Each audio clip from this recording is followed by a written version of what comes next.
Basically Imran साहब से बात करना चाहूँगी। अभी इमरान साहब ने एक बात की थी जिसका जवाब मेरे ख्याल में फवाद चौधरी साहब ने भी दिया।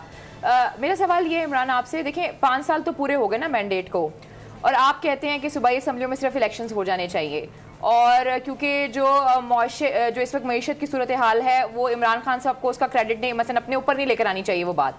लेकिन इमरान खान साहब तो शुरू से ये चीज़ कहते आ रहे हैं कि भाई जब तक जनरल इलेक्शंस नहीं होंगे तब तक इस मुल्क की जो हालत है वो बेहतर नहीं होगी। और दूसरी चीज़ ये कि 5 साल जब पूरे हो गए हैं तो फिर हमें इंतजार किस चीज़ का करना चाहिए? क्या हमें ऐसे लोगों के हाथों में इस मुल्क की चाबी दे देनी चाहिए जिनका हमें पता है कि उनके पास कोई मौशी पॉलिसी नहीं है? इसहाक डार साहब को देख लें, वो भाग गए। इसके अलावा आप मिफ्ता इस्माइल साहब को देख लें, उनकी आपस में लड़ाइयाँ होती रहीं। अब आप एक पॉइंट लेकर आए हैं, मैं सिर्फ ये जानना चाह रही हूँ, समझना चाह रही हूँ कि आखिर आप ये क्यों सोच रखते हैं? क्योंकि इमरान खान साहब के पास तो अपनी एक मईशत की टीम है, और मेरे ख्याल में जो अभी फवाद चौधरी साहब की बात से मुझे एक तासुर आया वो यही आया कि 2 साल के अंदर अंदर वो किसी ना किसी तरीके से चीज़ों को सेट कर लेंगे।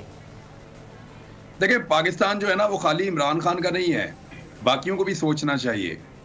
ये सारा बोझ जितना भी डाला जा रहा है इस मुल्क के ऊपर, ये बाकी लोग डाल रहे हैं ना।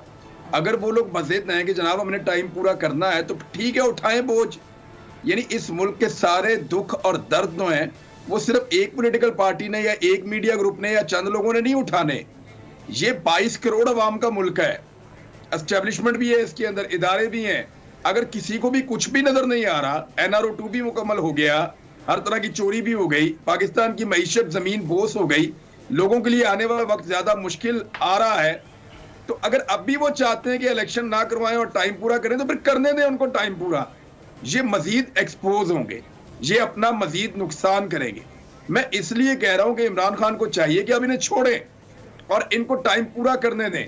ये जो बजट होगा ना 2023 का, ये लोगों के कानों को हाथ लगवा देगा, और लोग आइंदा इन पॉलिटिकल पार्टी के लोगों को, जब ये लोग आएंगे वोट मारने के लिए, लोग इनको पत्थर मारेंगे, लोग इनको सामने नहीं आने देंगे अपने।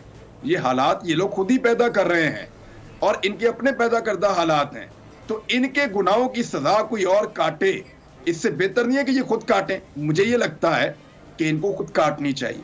लेकिन देखिए, अगर पाकिस्तान साहब को जूता पड़ा तो है रिसेंटली। अच्छा, थोड़ा सा जरा इमरान, इसको हम थोड़ा, अब इमरान खान साहब के पास ऑप्शंस क्या हैं?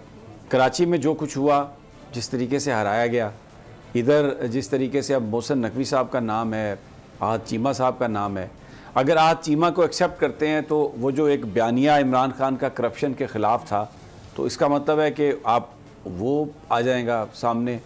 तो एक हमें इसमें एक नज़र आ रही है टेक्निक के, जिस तरह इमरान खान साहब के बयानिए को हिट करने की कोशिश की जा रही है, और एक बड़ा टफ एक चैलेंज है उनके लिए। तो उनके पास plan A, B, C definitely होगा कोई। आप कुछ हमें इसमें कुछ बता सकते हैं? आपका ज़हन क्या कहता है? क्या व्हाट ऑप्शंस ही हैज? इन्होंने बयानिए तैयार किए थे सभी भाई। पहला बयानिया इनका था, जैसे ये हुआ, इनका था कि मईशत को इमरान खान ने तबाह किया, हम उसको ठीक कर रहे हैं, लोगों ने नहीं माना। दूसरा बयानिया इन्होंने तोशा खाना का बनाया, लोगों ने नहीं माना। इन्होंने मजहबी बयानिया बनाया, लोगों ने नहीं माना। हालांकि उस बयानिए की वजह से गोली भी चल गई, लेकिन लोगों में वो बयानिया मकबूल नहीं हुआ। इन्होंने तमाम चीजें करके देख ली, कम से कम 6 बयानिया ये बना चुके हैं जो इनके नाकाम हो गए। अब एक नए बयानिए के ऊपर काम चल रहा है और कैप्टन सफदर ने आज उसका आगाज भी कर दिया है। ये जनरल कमर जावेद बाजवा को अब बुरा भला कहेंगे, रिटायर जनरल को, और उसके अलावा 2 रिटायर इंटेलिजेंस चीफ जो है उनको भी बुरा भला कहेंगे। एक साबिक चीफ जस्टिस के ऊपर भी ये तहरीक चलाएंगे, और एक नया बयानिया तश्कील देने की PMLN जो है वो कोशिश कर रही है। लेकिन मुझे नहीं लगता कि ये बयानिया इस तरह बिकेगा। जितना ज्यादा ये दबाएंगे, मैंने पहले ये बात की थी समी भाई, और बहुत पहले कही थी, इवन जब कुछ लोगों ने मेरे साथ रब्ता किया रिजीम चेंज ऑपरेशन से पहले, वो असेसमेंट कर रहे थे, मैंने तब भी कहा था कि PTI जो है ये एक रिएक्टिव फोर्स है, ये रिएक्शन के अंदर बनी है। पाकिस्तान का वो आदमी जिसने सियासत में कभी हिस्सा नहीं लिया था, मिडिल क्लास, वो रिएक्शन के अंदर सामने आया और वो रिएक्ट कर रहा है पुराने माफियात के खिलाफ। अगर इस मुल्क के अंदर कोई ऐसी हरकत हो गई या आपने कोई ऐसा तजुर्बा कर लिया तो ये रिएक्शन में वापस खड़े हो जाएंगे। अब ये जितना दबाते जाएंगे ना इमरान खान को, ये लोग उतना ज्यादा ऊपर आते जाएंगे। मैं इसीलिए तो कह रहा था ना समी भाई, मुझे कोई किसी से दुश्मनी थोड़ी है, मैं इसलिए कह रहा था कि ये टक्कर के लोग हैं, ये आपको टक्कर देंगे क्योंकि मिडिल क्लास है। ये इस तरह का जब भी आप एक ठीक है, ये बिल्कुल आपकी बात बिल्कुल सही है। लेकिन अभी फवाद चौधरी साहब कह रहे थे कि ये अब एस्टेब्लिशमेंट को देखना है कि उन्होंने क्या करना है।